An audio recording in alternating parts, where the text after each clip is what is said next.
Hi, I'm Blue Lightning Cards, and I'm here today with a little bit of just chatting. I'm gonna check in with you about the astral travel world. Um, yeah, I've been a part of a group. We've been going out there countless nights throughout the last couple years, and been kind of taking on all the dark forces of the realm, of the dimensions, of our dimension, namely, mainly. Not that we haven't done other dimensional work out there, but mainly our dimension. Like that was what our Galactic Alliance part of our one of our goals was to become more in control of the security of our Earth and our energy grid, and keeping these evil dimensional beings out of our grid and away from our people who are, you know, the bright souls of this Earth, and like our friends and our families and our, like I said, the fellow man of Earth, right? And that's what it's about, right? So Earth's protection agency, astral protection agency, is what we've been kind of referring to ourselves as. But like I said, we go into the astral realm together, collectively, and with that collective thought, it generates a huge amount of energy that allows us to travel around the world, or to where the spots on Mother Earth needs us to be. And once we're there, we assess the situation depending on what it is. Could be dimensional beings, could be a dimensional base, which has been there has been a lot of those. They've set up countless numbers of them. In the ocean, to the inner Earth, to on our surface, and places where you wouldn't expect them to be. But these bases, they exist from their manifestation of negative energy, and how they do that is like they infiltrate people, and they end up using those people as vessels to create these said manifestations of evil, usually through horrible, they do rituals and horrible things like that, that create these manifestations of evil, and that's how they keep people's like energy flowing into them. And like they'll do these, like for example, like the Super Bowl and all that, like the halftime shows, they're straight up evil. All those other, like the award shows that they always do, they're all evil. Most of all the concerts out there, you could see the evil symbolatry in all of them. You know what I mean? So it's not there, it's in front of your eyes, and that's how they do it. They collect everybody's manifestation, and what they always say, what happens in Vegas stays in Vegas. And unfortunately not this time, because we went out there, we were checking on the Earth's energy grid, and there was a huge, like, I don't know, just like a dark swell, like just above it, so we had our team fly out there. We're checking it out, and next thing you know, it was like a giant monolith. But I don't want to say like a monolith, because then you start thinking like Washington D.C. You start thinking like the Egypt, but I guess that one in Washington D.C. was from Egypt, wasn't it? Kind of. Anyway, aside from the point, it was more like a thin rod, metal rod, gray rod that reached up high, and it was like more or less like, it was more or less a receiver for negative energy from Las Vegas. So it was kind of like a honeypot, using Las Vegas as a honeypot, just saying, and it was collecting that negative energy, that the whole city, the whole energy of it, it was going to that place, and they were creating some, it was a form of it was a dark dimensional technology, dark cubes. These are opposite of light cubes of power. These are dimensionally, these are not good. These are usually tied with the AIs, dark AI technology. And how we spotted this was one of our teammates had a great eye, and they're like, I see a speck down below, like deep. I don't know if this is on the Earth or below it, but it's down there, because they were still high up above the Earth, right, looking down. And I was like, yeah, that's definitely under. I feel it down there, and so we went and checked it out. It was it was in the inner Earth. If there was a structure down there, they had this antenna connecting down through, and there's dark cube technology that number of, I should say, white reptoids, dark robes were working in. And one of the ladies mentioned that she was seeing like scientists, and I was like, yeah, those aren't scientists that you normally are used to, are you? And she's like, no. And I was like, yeah, those are insectoids. And she's like, oh, she's like, I never seen the mantids or insectoids before. They're so creepy. And then I'm like, yeah. And then she noticed. Then she picked up that they are like Atari, kind of like foul scented, like yellow mucus covered creatures. Like they do have that like grotesque, like they secrete, like it's not cool. But they end up dropping all that around the base, and so it leaves a gunky, dirty, area. So working through and around all that, we managed to bag most of them and tag most of them, like getting rid of the dimensional filth, and we ended up surrounding the black cube and getting rid of it, totally getting rid of it. Like we had help from the other galactic forces, and they helped come in and pretty much take care of that, take it out of there, and yeah, the base was taken care of after that, and we did some healing over the area to clear off that dimensional frequency, the evil dimensional frequency, and keep it out. That was a part about that, to keep it out, and so it won't ever come back. But like I said, it was a big win for everyone, and a very unique moment for me, because I've never planned to ever lead an astral travel group in such a way. When I go out to do these astral travel trips, I will usually just, I'll check out some areas, or I'll let the universe just guide me, with my insight, like the cards would say, right?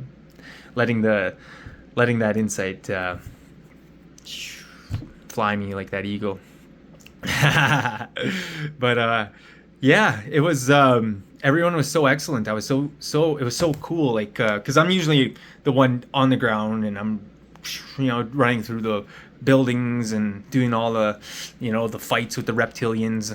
Sorry, just kind of, but anyway, fights with the reptilians. And I used to what was it, I used to be that guy, like just the enforcer, and then his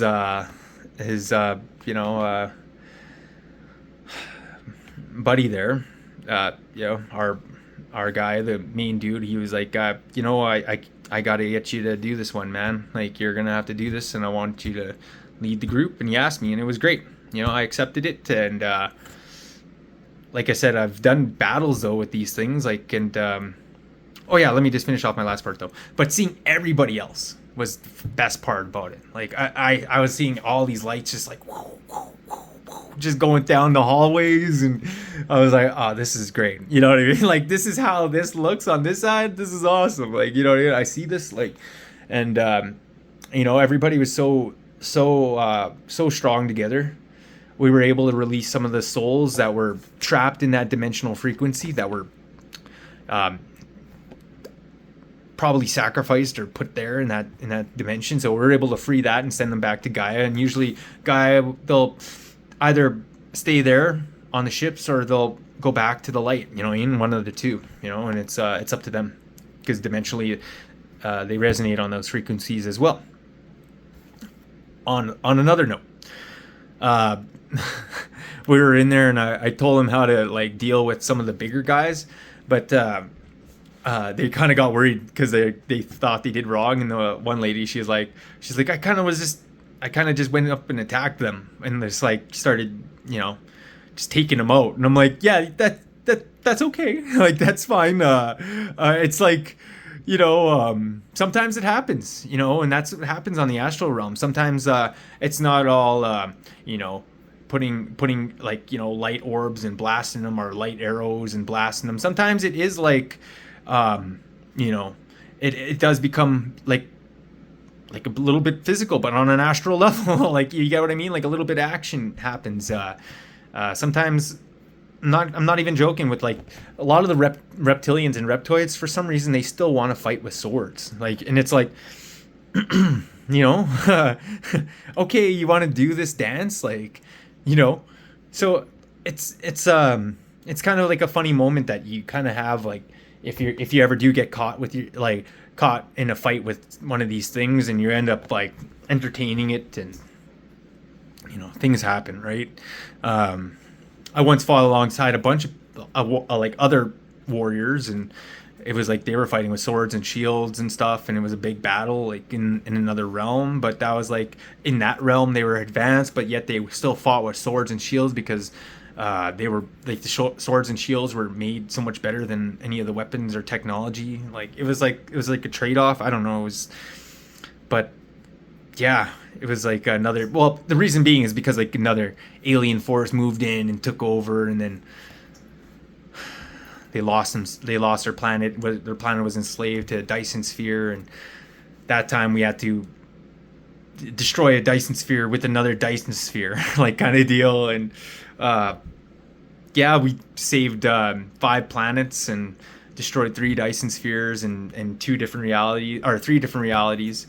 And then yeah, this was in a different dimension though. But this is what I'm getting at. Is like astral travel. There's so much going on, so much different things that are happening. But realistically, we try to just keep it Earth-based, you know, because you can get out in the galactics and things can just become like you're in the future or you're in the past. You know what I mean? Like it's kind of like, how far did you go? How fast did you go? You know what I mean? And or what portal did you take? Is this still the dimension? You know, but most of the time though, when I do my sightseeing, I do keep to this dimension, and I make sure it's like the messages we receive for this dimension and through the light beings as well too, because like you resonate with what you connect with.